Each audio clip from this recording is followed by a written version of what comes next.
주야로 묵상. 오늘은 골로새서 3장 5절에서부터 8절까지의 말씀입니다. 사실 이 본문은 이전에 살펴보았던 말씀인데 좀 이 골로새서를 묵상하는 가운데에서 이 부분을 좀 깊이 생각하지 않고 쉽게 넘어간 부분이 있는 것 같아서 다시 오늘 이 말씀을 좀 묵상하고 또 기도하는 시간을 가지려고 합니다. 오늘 주된 내용은 6절인 거예요. 6절. 이것들로 말미암아 하나님의 진노가 임하느니라. 여기서 말하는 하나님의 진노는 하나님의 심판이죠.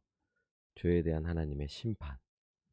근데 그 5절에 보니까 땅에 있는 지체, 즉 타락한 죄인으로서 하나님의 뜻을 저버리고 하나님을 거역하고 불순종하며 그렇게 살아가는 자들, 땅의 지체를 가진 자, 땅에 속한 자, 세상에 속한 자들인 거죠. 그들의 죄는 음란, 부정, 사욕, 악한 정욕과 탐심이니 탐심은 우상 숭배니라. 뭐 다 하나님 앞에 합당하지 않은 죄의 목록들인 거죠. 특별히 이 땅에 살아가는 죄인들이 반복적으로 짓는 그런 죄들의 모습인 거예요.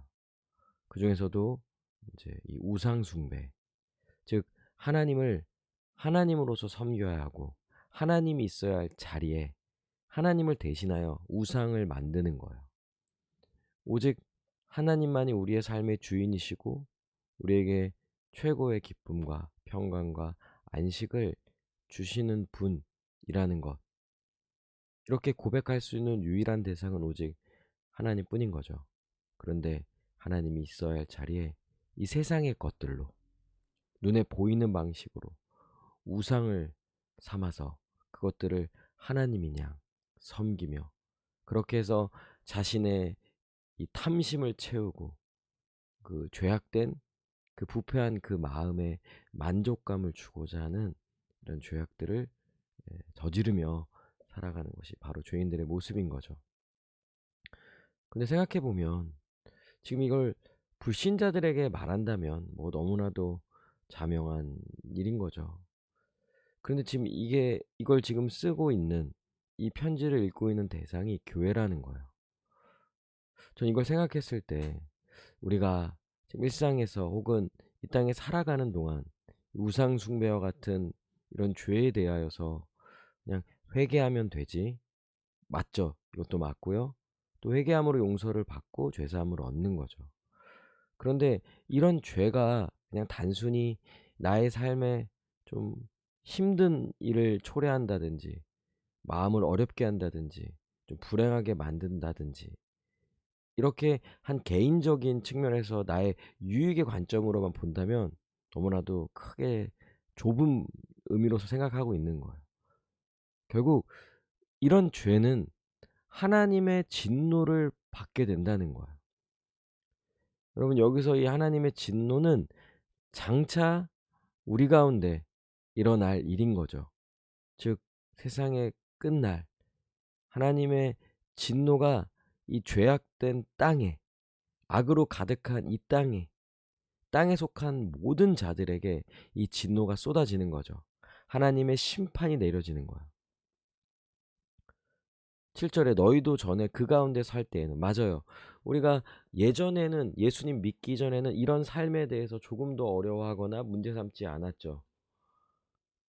그래서 이전에는 이렇게 살아가는 것이 오히려 자연스러웠던 거예요. 우상 숭배하며 음란하고 부정하며 악을 저지르며 살아가는 삶에 대해서. 그런데 8절에 보니까 이제는 너희가 이 모든 것을 벗어버리라 라고 하는 것에 대해서는요. 좀 우리가 생각할 게 있는 거예요. 그러니까 교회임에도 불구하고 하나님의 백성임에도 불구하고 여전히 이와 같은 형태의 죄들이 우리 가운데 있다는 거예요. 또 그런 죄를 범할 수 있는 그런 현실의 문제들이 있는 거죠. 더 나아가서 8절에서 한 번 더 반복하죠. 이런 하나님의 진노를 불러일으킬 만한 죄에 대해서 분함, 노여움. 사실 어떤 면에서는 분함, 노여움, 뭐 음란, 부정, 사욕, 정욕 이런 것들 생각하면 되게 강력하게 오잖아요.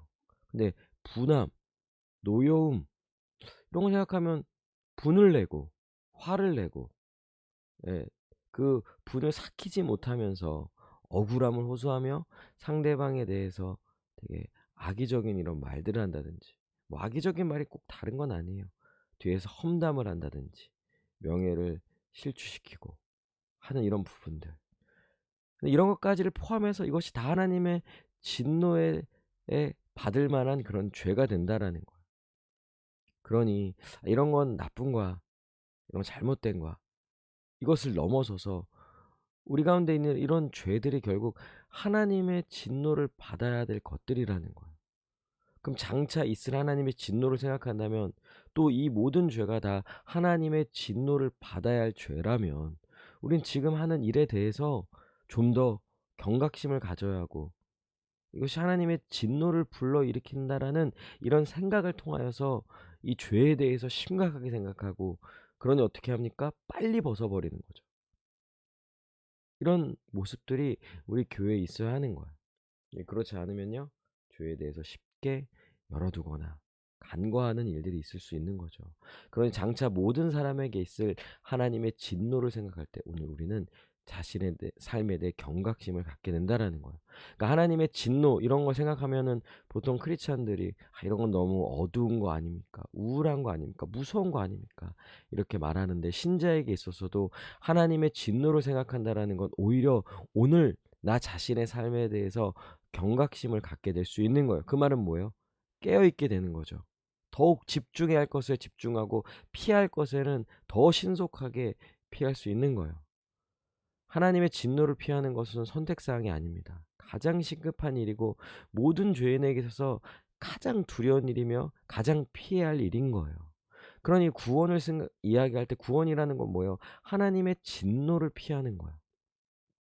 장차에 쓴 하나님의 진노를 피할 수 있는 유일한 길은 우리 주 예수 그리스도를 믿고 그리스도를 옷 입고 그리스도처럼 살아가는 것인 거예요. 이거 외에 다른 길은 없습니다. 믿고 그분과 연합하고 그분으로 옷 입고 그분처럼 살아가는 자가 장차에 쓴 하나님의 진노를 피한 자인 거예요. 로마서 5장 9절에 보니까 그러면 이제 우리가 그의 피로 말미암아 의롭다 하심을 받았으니 더욱 그로 말미암아 진노하심에서 구원을 받을 것이니. 그쵸? 우리의 구원이 뭡니까? 사단에서 건진받는 게 아니에요.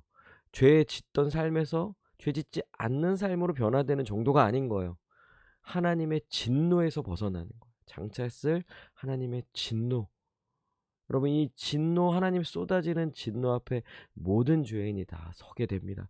반드시 그날이 옵니다. 우리가 이 부활의 날에 대해서 확신하는 것처럼, 장차 우리는 반드시 부활할 거야 라는 이런 믿음의 고백을 하는 것처럼, 장차 있을 하나님의 진노도 반드시 이 땅 가운데 나타날 일이라는 거죠. 그러니 우리는 이 하나님의 진노를 피해야 해요. 그리고 이것에 대해서 날마다 삶을 통하여서 확증해야 하는 것이죠. 그러니 철저히 예수 그리스도를 믿고 그분으로 옷 입고 그분처럼 살아가며 이 믿음의 순종을 행해야 하는 것이죠. 그리고 잘못된 것들, 죄악된 것들, 하나님의 진노를 불러일으키만 한 모든 것들에 대해서는 부끄러워하고 빨리 그것을 벗어버리고 그 모든 죄로부터 피함으로 예수 그리스도께로 나아가야 하는 것입니다. 그래서 여러분, 이 하나님의 진노를 생각하며 오늘 하루 나의 삶에 대해서 경각심을 갖고 또 죄에 대해서 아주 심각하게 생각하면서 죄와 싸우고 죄를 벗어버리고 날마다 그리스도 옷 입고 나아가는 우리 모두가 되기를 바랍니다. 우리 함께 기도합시다.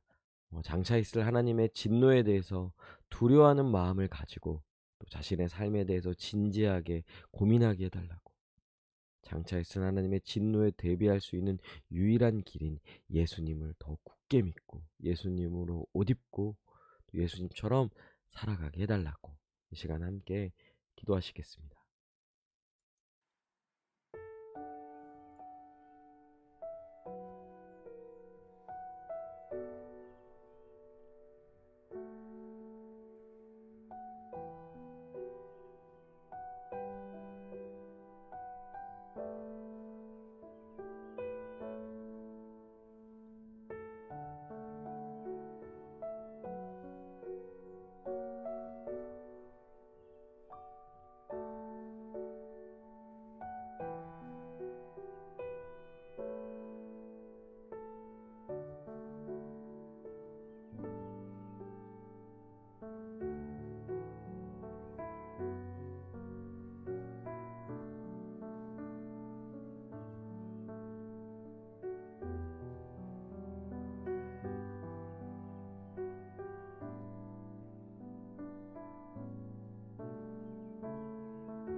기도합니다.